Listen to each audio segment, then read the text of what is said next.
नमस्कार मित्रों, हमारी सीरीज चल रही है एपिसोड नंबर 22 की, जिसमें हम बात कर रहे हैं भृगु संहिता की। भृगु संहिता के अंतर्गत आज हम बात करने जा रहे हैं तुला लग्न के अष्टम भाव में केतु स्थित हो तो उसके क्या फलादेश होंगे।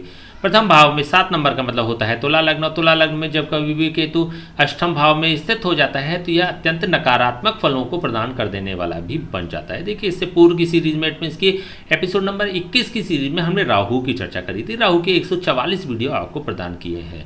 उन सभी वीडियो में हमने राहु और केतु के सिद्धांतों के बारे में भी आपको विस्तार से समझाया था।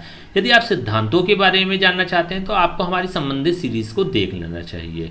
यहाँ पर इस वाली सीरीज में हम सिद्धांतों की चर्चा नहीं करेंगे, डायरेक्टली हम फलादेशों पर ही बात करेंगे, क्योंकि राहु और केतु के दोनों के ही सिद्धांत एक ही होते हैं, तो उन सिद्धांतों को हम रिपीट नहीं करेंगे। देखिए, राहु और केतु 3 प्रकार से अपने फलों को प्रदान कर सकते हैं। पहला तो ये जिस भाव में स्थित होते हैं उस भाव के अनुसार अपने फलों को प्रदान करते हैं। दूसरा, जिस राशि पर स्थित होते हैं उस राशिपति के अनुसार अपने फलों को प्रदान करते हैं। और केतु के साथ यहाँ पर कोई अन्य ग्रह युति संबंध बनाकर बैठ जाता है तो फिर केतु उसके भी फलों को प्रदान कर देने वाला यहाँ पर बन जाएगा। चलिए एक एक करके हम बात कर लेते हैं। सर्वप्रथम तो यह अष्टम भाव में स्थित हो रहा है तो अष्टम भाव के अशुभ फलों को प्रदान कर देने वाला बन जाता है। अष्टम भाव होता है दुख, विपत्ति और परेशानियों का कारक भाव, पीड़ा, कष्ट और समस्याओं और रुकावटों का कारक भाव। तो ऐसी स्थिति में व्यक्ति को दुख, विपत्ति और परेशानियां प्रदान कर देने वाला केतु अपनी भोग दशा के दौरान हो जाएगा। कार्यों में अवरोध उत्पन्न करने वाला भी बन जाता है, कार्यों में रुकावटें लाने वाला भी बन जाता है। तो इस प्रकार की नकारात्मक स्थितियों को यह उत्पन्न कर देने वाला हो जाएगा। अब बात कर लेते हैं इसकी द्वितीय अवस्था की। यदि केतु जिस राशि में स्थित है उस राशि का स्वामी प्रथम भाव में स्थित हो जाता है, यहाँ पर बात कर रहे हैं हम शुक्र की।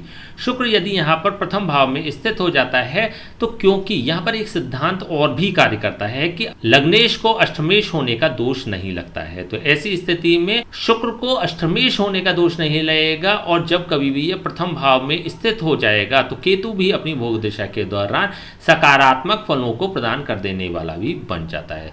देखिए, केतु को अष्टम भाव में बैठने का दोष लगता है, लेकिन शुक्र को अष्टमेश होने का दोष नहीं लगता है। तो कुछ दुख, विपत्ति और परेशानियां तो अवश्य ही प्रदान करेगा, रुकावटें अवश्य ही प्रदान करेगा, लेकिन उत्तरोत्तर जीवन में व्यक्ति को सफल बना देने वाला भी ये बन जाता है। मान सम्मान और प्रतिष्ठा की वृद्धि कर देने वाला भी बन जाता है और जीवन में उत्तरोत्तर उन्नति करा देने वाला भी हो जाता है। यदि द्वितीय भाव में ऐसा शुक्र स्थित हो जाता है तो ऐसी स्थिति में धन के सापेक्ष व्यक्ति को पीड़ित कर देने वाला ऐसा केतु अपनी भोग दशा के दौरान हो जाता है।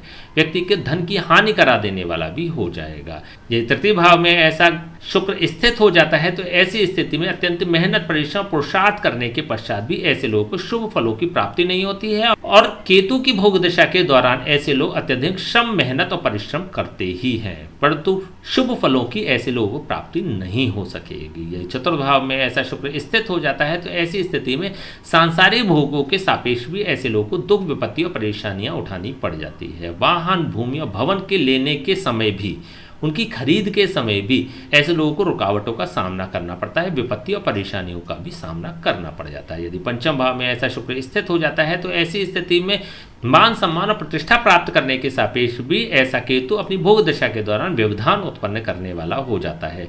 पद के सापेक्ष व्यक्ति को हानि प्रदान कर देने वाला भी हो जाता है। पद के प्राप्त होने में भी रुकावटों का यह कारक बन जाता है। महत्वाकांक्षाओं को पूर्ण करने में भी रुकावटों का कारक बन जाता है। ऐसे लोगों के संतान के होने में अथवा संतान की उत्तरोत्तर उन्नति में भी ऐसा केतु अपनी भोग दशा के दौरान बाधाएं उत्पन्न करने वाला हो जाता है। यदि षष्ठम भाव में ऐसा शुक्र उच्च का होकर स्थित हो जाता है तो ऐसी स्थिति में ऐसा केतु अपनी भोग दशा के दौरान व्यक्ति को रोग, ऋण और शत्रु प्रदान कर देने वाला भी हो जाएगा। रोग, ऋण और शत्रुओं से पीड़ित कर देने वाला भी हो जाता है। रोग, ऋण और शत्रुओं से उन्नति के रास्ते में बाधाएं उत्पन्न करने वाला भी हो जाता है। यदि सप्तम भाव में ऐसा शुक्र स्थित हो जाता है तो जीवन साथी को भी कष्ट प्रदान कर देने वाला केतु अपनी भोग दशा के दौरान हो जाएगा। जीवन साथी से भी कष्ट प्रदान कर देने वाला ऐसा शुक्र यहाँ पर बन जाता है। केतु की भोग दशा के दौरान इस प्रकार के नकारात्मक व्यक्ति को फलों की प्राप्ति हो जाती है। सप्तम भाव विवाह, जीवन साथी और दाम्पत्य सुख का कारक भाव माना जाता है, तो विवाह, जीवन साथी और दाम्पत्य सुख तीनों के ही सापेक्ष यह नकारात्मक फलों को प्रदान कर देने वाला हो जाएगा। व्यापार के समय भी ऐसे लोगों को नकारात्मक फलों की प्राप्ति होती है। यदि अष्टम भाव में स्वग्रही होकर शुक्र स्थित हो जाता है तो यहाँ पर भी केतु अपनी भोग दशा के दौरान व्यक्ति को दुख, विपत्ति और परेशानियां प्रदान कर देने वाला हो जाता है, कष्ट प्रदान कर देने वाला हो जाएगा, कार्यों में रुकावट उत्पन्न करने वाला हो जाता है। यदि नवम भाव में ऐसा शुक्र स्थित हो जाता है तो ऐसी स्थिति में व्यक्ति को भाग्य के सापेक्ष भी पीड़ित कर देने वाला यह बन जाएगा। केतु की भोग दशा के दौरान ऐसे लोगों को बाधाओं, विपत्तियों और परेशानियों के पश्चात सफलता प्रदान कराने वाला ऐसा केतु हो जाता है। यदि दशम भाव में ऐसा शुक्र स्थित हो जाता है तो प्रोफेशनल लाइफ में ऐसे लोगों को पीड़ा का अनुभव कराने वाला भी हो जाएगा। ऐसे लोग उत्तरोत्तर उन्नति तो करते रहते हैं, लेकिन अत्यंत दुख, विपत्ति और परेशानियों का सामना ऐसे लोगों को करना पड़ता है। रुकावट और समस्याओं और कष्ट का सामना भी करना पड़ जाता है। यदि एकादश भाव में ऐसा शुक्र स्थित हो जाता है तो ऐसी स्थिति में अचानक धन लाभ होने के योग जनरेट कर देने वाला ऐसा केतु हो जाता है। किसी माध्यम से ऐसे लोगों को अनएक्सपेक्टेड धन की प्राप्ति हो जाती है, लेकिन सामान्य रूप से ऐसे लोगों का संपूर्ण केतु वाला समय अत्यंत संघर्ष वाला ही होता है। यदि द्वादश भाव में ऐसा शुक्र नीच का होकर स्थित हो जाता है तो केतु भी अपनी भोग दशा के दौरान व्यक्ति को अत्यंत विध्वंसकारी परिणाम प्रदान कर देने वाला हो जाता है। विशेष रूप से बाहरी स्थानों से ऐसे लोगों को हानियां उठानी पड़ जाती हैं। ऐसे लोगों को दुख, विपत्ति और कष्ट का सामना करना पड़ जाता है। चलिए अब इसकी तीसरी अवस्था की हम बात कर लेते हैं। केतु के साथ यहाँ पर कोई अन्य ग्रह युति संबंध बनाकर बैठ जाता है तो किस प्रकार के परिणाम होंगे। मान लीजिए सूर्य ही स्थित हो जाता है। सूर्य यहाँ पर एकादश भाव का, लाभ भाव का स्वामी होकर जब केतु के साथ अष्टम भाव में स्थित हो जाएगा तो ऐसी स्थिति में व्यक्ति को कुछ पीड़ित कर देने वाला भी हो जाता है। केतु की भोग दशा के दौरान ऐसे लोगों को हानियां उठानी पड़ती है। कष्ट, विपत्ति और परेशानियों का कारक भी ऐसा सूर्य हो जाता है।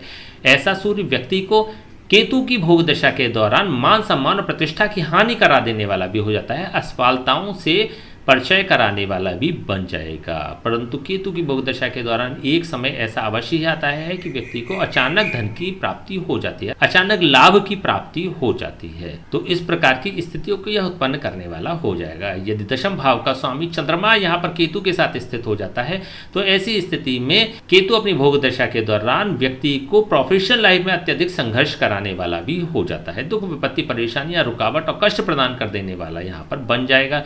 केतु और चंद्रमा का जब कभी भी युति संबंध बन जाता है तो यह चंद्र ग्रहण का निर्माण करने वाला भी हो जाता है। ऐसी स्थिति में व्यक्ति को स्ट्रेस, टेंशन और एंजाइटी प्रदान कर देने वाला ऐसा केतु अपनी भोग दशा के दौरान हो जाएगा। यदि मंगल स्थित हो जाता है तो मंगल यहाँ पर प्रबल मारक होकर जब अष्टम भाव में स्थित हो जाता है तो व्यक्ति को अत्यंत कष्ट प्रदान कर देने वाला भी हो जाता है।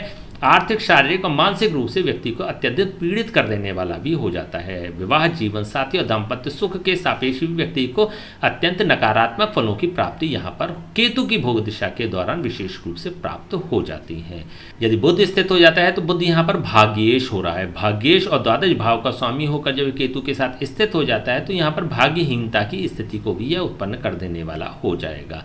अपनी भोग दशा के दौरान ऐसा केतु व्यक्ति को बाहरी स्थानों से पीड़ित कर देने वाला भी हो जाता है, नुकसान पहुंचा देने वाला भी हो जाता है। इसी के साथ भाग्य के सापेक्ष व्यक्ति को अत्यधिक संघर्ष, मेहनत, परिश्रम कराने वाला भी हो जाता है। दुख, विपत्ति, परेशानियां और कार्यों में रुकावट प्रदान कर देने वाला भी ये बन जाएगा।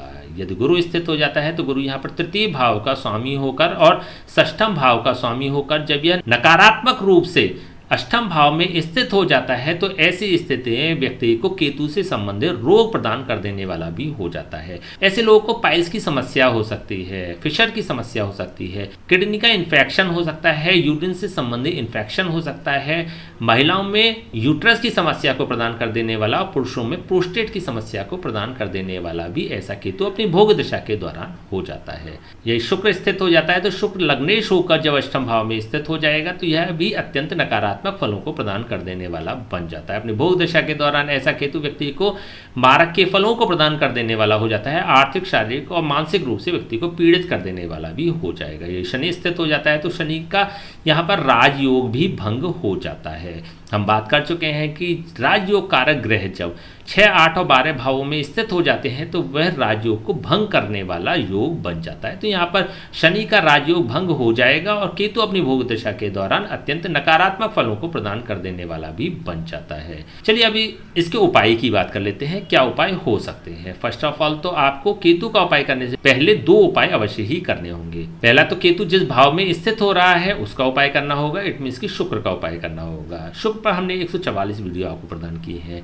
तुला लग्न के विभिन्न भावों में शुक्र की स्थिति पर भी हमने आपके लिए 12 वीडियो तैयार किए हैं, तो हमारे चैनल की प्लेलिस्ट में जाकर आप संबंधित वीडियो को देख सकते हैं, समझ सकते हैं, जान सकते हैं। आवश्यकता होने पर आप उसका उपाय भी कर सकते हैं। वीडियो के अंत में आपको उपाय भी मिल जाएगा। इसका उपाय करने के पश्चात आपको ये देखना है कि केतु के साथ कोई अन्यग्रह स्थित तो नहीं है। यदि कोई अन्यग्रह स्थित होता है तो फिर आपको उसका भी उपाय कर लेना चाहिए। बेसिकली सूर्य से लेकर राहु तक प्रत्येक ग्रह पर हमने 144 वीडियो तैयार किए हैं, तो वो संबंधित ग्रह का भी उपाय आपको हमारे चैनल के प्लेलिस्ट में जाकर मिल जाएगा। सभी वीडियोज़ के अंत में आपको उपाय भी मिल जाएंगे। तो उन दोनों ही उपायों को करने के पश्चात आपको केतु का उपाय करना चाहिए, अन्यथा की स्थिति में केतु का उपाय आपके लिए कार्य नहीं करेगा। केतु के लिए बुधवार से प्रारंभ करें। प्रतिदिन अपनी थाली में से 1 रोटी निकालकर अलग रख दें। भोजन करने के पश्चात वह कुत्ते को प्रदान कर दें।